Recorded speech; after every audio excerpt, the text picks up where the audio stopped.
Hello and welcome to all our viewers in Nigeria and around the world to News Cycle on Global Television, coming to you live from the nation's capital, Abuja. I am Jumai Manson. Now, quick reminder that Global Television is on DSTV channel 365 and Star Times channel 276. You can download the Global TV Nigerian mobile app for Android and iOS devices to keep track of our broadcast. Now, the news in full. President Bola Tinubu has sworn in the sole administrator of Rivers State, Vice Admiral Ibok Etek Ibas, retired, into office. Tinubu swore Ibas into office at about 3:00 p.m. at the State House, Abuja. The brief ceremony was witnessed by the President's Chief of Staff, Femi Gbajabiamila, the Attorney General of the Federation, Lateef Fagbemi-San, and Presidential Spokesperson Bayo Ononuga. It could be recalled that on Tuesday, Tinubu in a national broadcast declared a state of emergency in Rivers State, suspending Governor Siminalayi Fubara, his deputy Ngozi Udu, and all elected members of the Rivers State House of Assembly for an initial period of 6 months. Ibas served as Chief of Naval Staff from 2015 to 2021 under the former President Muhammadu Buhari. The federal government says the allocation for Rivers State will be released to the Administrator, Vice Admiral Ibok Ibas, retired.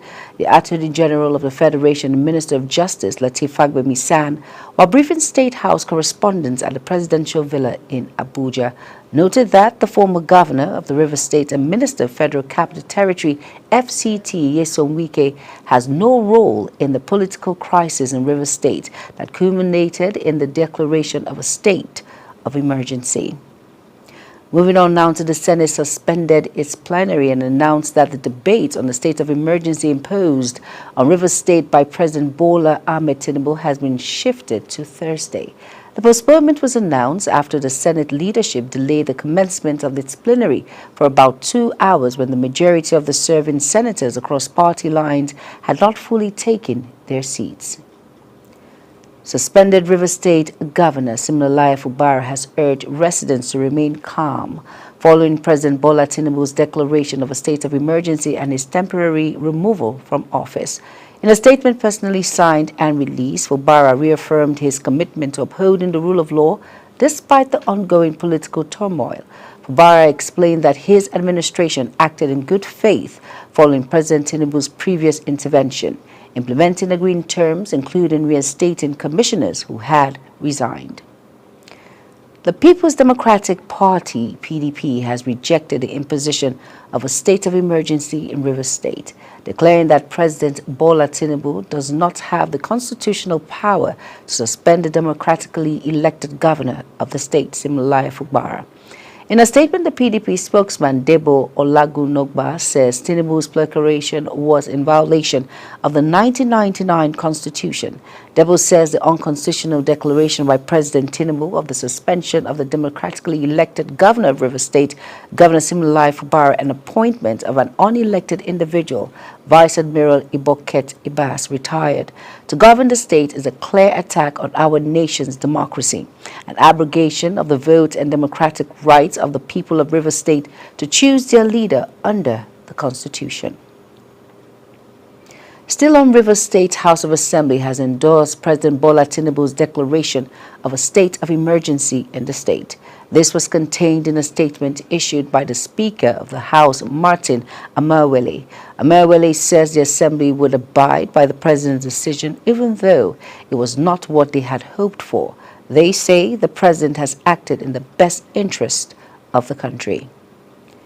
Two members of the House of Representatives, Mary Ebekake and Blessing Amadi, engaged in a heated argument over the declaration of emergency rule in Rivers State by President Bola Tinubu. Ebekake and Amadi, who represent Brass Nimbe Federal Constituency of Bayelsa and Port Harcourt 2 Federal Constituency of Rivers State, respectively, started the argument few minutes before commencement of the plenary. The two female lawmakers, alongside other members, were discussing the Rivers crisis when they suddenly started shouting and pointing fingers at each other. The Igbo Progressive Women have expressed concern over Senator Natasha Akpoti-Uduaghan's actions during the Interparliamentary Union (IPU) meeting in New York, asserting that they have tarnished Nigeria's global image. In a statement by the president of the Igbo Progressive Women, Grace Ohabuni, expressed the need to address incidents' impact on Nigeria's reputation, while the group has called for an investigation into her participation in the forum. The group questioned both the timing and the manner in which domestic issues were raised on international platform. The federal government has taken steps to remove bureaucratic hurdle that had stalled private sector investments in key road projects for over a year. The move is part of measures aimed at unlocking significant infrastructure development under. The news continues shortly. Do not go anywhere. Stay tuned.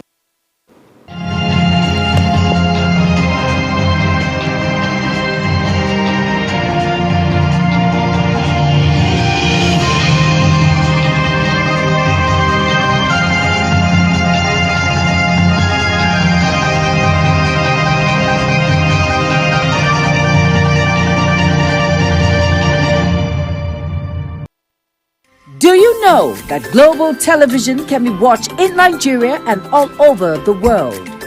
Download the Global TV Nigerian mobile app for Android and iOS devices to watch global television real-time from around the world.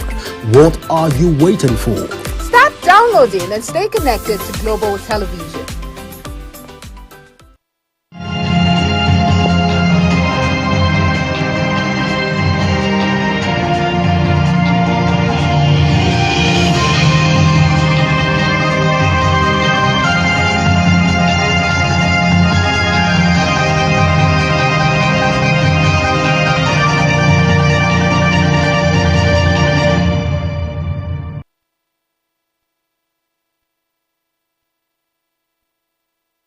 You're welcome back, and if you're just tuning in, this is News Cycle on Global Television. Thank you for staying tuned. The Igbo Progressive Women have expressed concern over Senator Natasha Akpoti-Uduaghan's action during the Inter-Parliamentary Union (IPU) meeting in New York, asserting that they have tarnished Nigeria's global image. In a statement by the president of the Igbo Progressive Women, Grace Ohabuni, expressed the need to address incidents' impact on Nigeria's reputation, while the group has called for an investigation into her participation in the forum. The group questioned both the timing and the manner in which domestic issues were raised on international platform. The federal government has taken steps to remove bureaucratic hurdles that has stalled private sector investments in key road projects for over a year. The move is part of measures aimed at unlocking significant infrastructure development under a public-private partnership (PPP) framework. Minister of Finance and Coordinating Minister for the Economy, Wale Edun, disclosed this in an interview. Edun reaffirmed President Bola Tinubu's commitment to addressing Nigeria's $100 billion annual infrastructure deficit by mobilizing private capital. The Nigerian Senate has established a 9-member ad hoc committee to investigate the alleged illegal annexion of Nigerian territory by neighboring Cameroon. This decision follows a motion sponsored by Senator Aneken Bassi, who highlighted the loss of 16 ancestral communities and 2,560 oil wells in Akwa Ibom State due to a 2002 World Court judgment. Samuel Odi has the details. The motion also highlighted that the illegal exonation violates multiple international agreements, with lawmakers advocating for a review of the ICJ judgment and calling for the matter to be reported to the United Nations. Worry that the continued expansionist foreign policy of the Republic of Cameroon after independence of our country by illegal annexation and vigorous pursuit for the 16 villages of Nigerian mangrove islands, waters and oil constitute a breach of international laws, an affront of Nigeria's territorial integrity, and a report today, very historical, that there was a violation of nautical miles and the sovereignty of Nigeria. This can bring environmental disaster, it can affect revenue, it can cause economic problem, it can cause security damage. In their contributions, senators from Cross River, Adamawa, and Ogun states equally drew the attention of the Senate to similar situations in their various states. 23 years ago has caused untold and unimaginable hardship to the people of Cross River State, specifically the people of Bakassi Island. And I think the situation in Bakassi, in the mangrove area, is also the same within Tongeji Island in the Kwa local government in Ogun State. That we do have some military that are capable of protecting Nigeria's integrity. What is happening, Mr. President? Why our Navy, our military, why are they not there protecting our Nigerians? Other lawmakers also expressed dismay over the implementation of the ICJ judgment, describing it as one-sided and called for a total review. With that, Cameroon is still intruding into our territory. It's something that I consider very annoying. Fight for land, nations fight for resources. And the Nigerian government must stand up and defend the people and the land and the territory that is in question. It's about our own people that we have not gone this far to protect the interests of our people treated in their own land. Foreign countries coming in, over crossing its boundary, coming to our own nation to maltreat our people. This cannot be accepted. So far, it's a clear violation of the rulings of the International Court of Justice and even the treaties that were entered into between Nigeria and Cameroon. So I think this is worth investigating.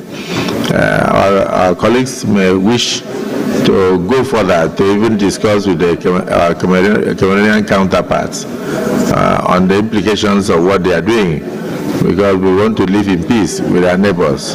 The lawmakers thereafter resolved the Senator Jimoh Ibrahim-led committee to urge President Bola Tinubu to take immediate steps to safeguard Nigerians' territorial waters, including securing over 2,560 oil wells identified within the dispute Mangrove Island in Akwa Ibom State. Samuel Odi reporting for Global Television News.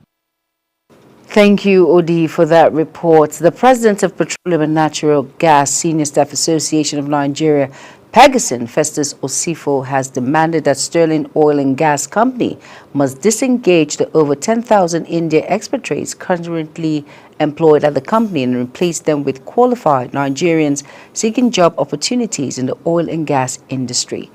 Our correspondent Ramsey Enoch reports The Pegasin president, during a press briefing in Abuja, alleged that these practices were designed to get around Nigerian labor laws, which require companies to prioritize Nigerian workers unless there is a clear and substantiated shortage of local skills.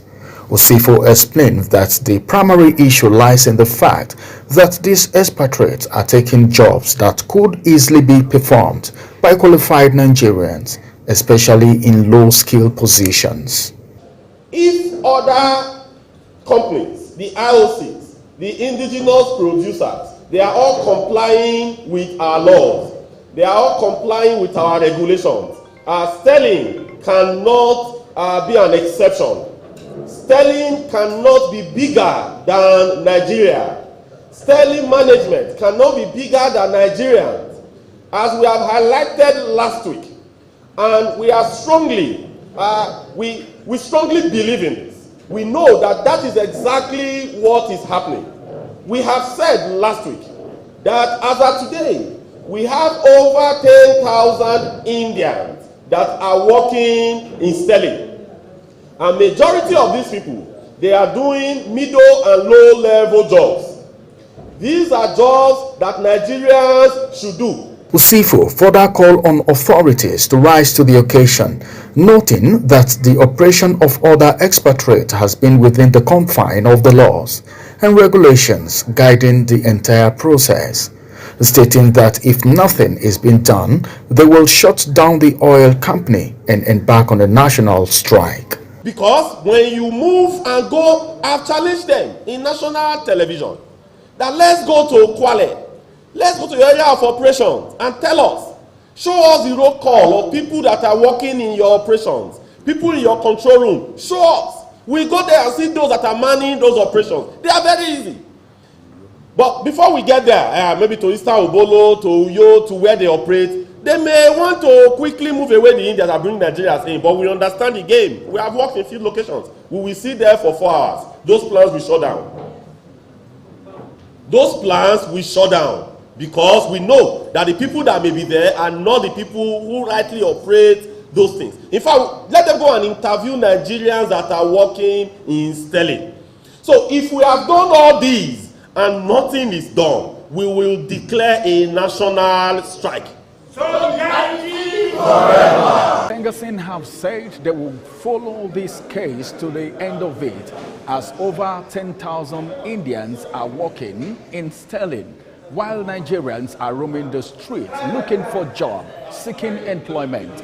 As it has been clearly stated by the president of Pengassin, it has been said that some persons are behind the coming in of Indians to work in Nigeria, but Pengassin have taken it upon themselves to do the needful to ensure that these Indians leave while Nigerians will have the opportunity to work in their own country, as it has been done in other climes around the world. Ramsey Enoch reporting for Global. In business news now, the Nigerian government has signed a strategic memorandum of understanding MOU with China to strengthen technical and vocational education and training TVET in the country. The partnership is to equip Nigerians with hands-on skills, enhance technical education, and improve the implementation of vocational training nationwide. The agreement was signed during an event attended by the Minister of Education, Dr. Maruf Alausa, who was represented by the Permanent Secretary, Dr. Nasir Sani Gwarzo. The Central Bank of Nigeria has approved the financial holding company structure Greenwich Holdings Limited for Greenwich Merchant Bank Limited. The bank said that the regulatory approval marked a significant step enabling Greenwich Group to consolidate its existing financial service businesses, expand into a new market, and strengthen its position as a leading player in the financial sector. Upon the commencement of operations, Greenwich Holdings Limited will oversee Greenwich Merchant Bank Limited, Greenwich Asset Management Limited, and Greenwich Securities Limited, while driving the expansion of the group. The Minister of State for Petroleum Resources, Hannington Lapoberi, the Nigerian National Petroleum Company Limited, and Niger Delta leaders have reiterated the need for sustained development in oil-producing communities through an effective implementation of the Host Communities Development Fund under the Petroleum Industry Act. During a stakeholders engagement session in Yenangwa, Bayelsa State, NNPC reaffirmed its commitment to ensuring that the PIA funds are properly utilized to address key developmental challenges in host communities. The engagement was attended by COFESO Host Communities Development Trust, which represents a cluster of Koloama 1 and 2, amongst others. On the foreign news now, Russia and Ukraine have launched their air attack that damaged each other's infrastructure hours after Vladimir Putin said Russia will stop targeting Ukrainian energy sites. Ukrainian President Volodymyr Zelensky says Russia's target included hospitals.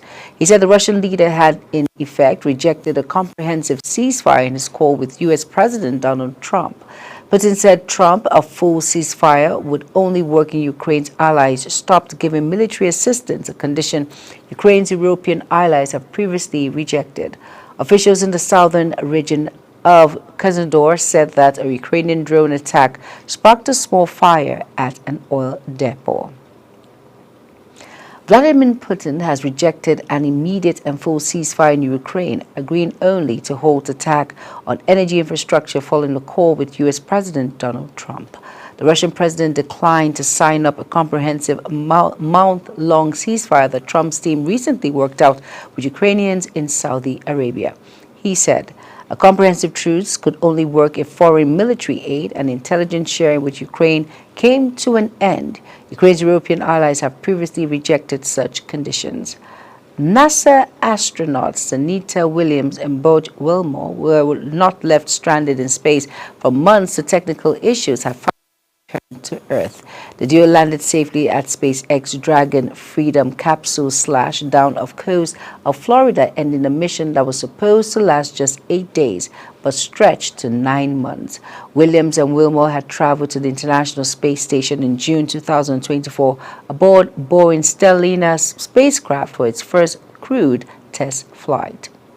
The Vice President of NBBF, Babatunde Ogunade, has shed light on the preparations for the Tigers ahead of the second window of the FIBA AfroBasket 2024 qualifiers. Ogunade stated that this is the first champion managed by the newly established National Sports Commission (NSC) in previous tournaments. The Ministry of Sports oversaw the team's preparations, but Ogunade made it clear that his opportunity is ensuring the players are well supported rather than drawing comparisons between the two governing bodies. Ceylon Stars Nigerian striker Victor Osimhen has been included on the Manchester United's four-man striker shortlist for the summer transfer window as the Premier League giant look to bolster their attacking options. The Red Devils are expected to delve into transfer market to bolster their forward options after seeing Joshua Zirkzee and Ramos Hardjoud struggle to find their best form this season. Zirkzee has netted just 2 goals in 44 competitive appearances since arriving from Bologna last summer, while Hardjoud has mustered 8 strikes in 39 matches in all competitions.